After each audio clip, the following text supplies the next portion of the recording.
ভয়াবহ অগ্নিকাণ্ডকে ঘিরে চাঞ্চল্য ছড়িয়েছে পুরুলিয়ার রঘুনাথপুরে। ঘটনা রঘুনাথপুর কোর্ট সংলগ্ন এলাকার।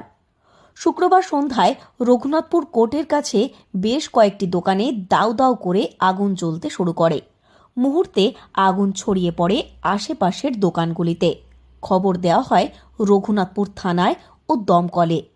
খবর পাওয়া মাত্রই ঘটনাস্থলে পৌঁছায় রঘুনাথপুর থানার পুলিশ ও দমকলের দুটি ইঞ্জিন। দমকলের বেশ কিছুক্ষণের প্রচেষ্টায় আগুন নিয়ন্ত্রণে আসে। পুলিশ সূত্রে জানা গিয়েছে, প্রায় 8টি দোকান পুড়ে ভস্মীভূত হয়ে গিয়েছে। দোকানের ভেতরে থাকা সমস্ত জিনিস নষ্ট হয়ে গিয়েছে। তবে এই অগ্নিকাণ্ডে হতাহতের কোনো খবর নেই।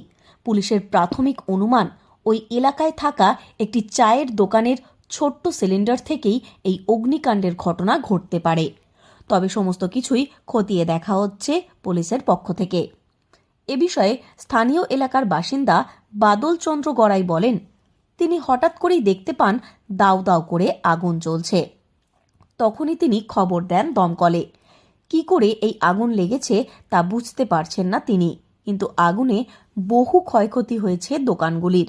মানুষের মধ্যে ভয় সৃষ্টি হয়েছে। তবে বর্তমানে পরিস্থিতি নিয়ন্ত্রণে রয়েছে। সেটা জানি না ঠিক কিভাবে আগুনটা লেগেছে।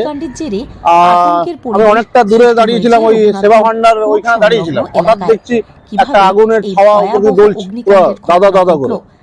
হ্যাঁ, তো কিভাবে আগুন লেগেছে সেই ব্যাপারে এখন পর্যন্ত কোনো খবর পাই। আগুন মোটামুটি এখন নিয়ন্ত্রণে আছে, আগুন নেই বললেই চলে।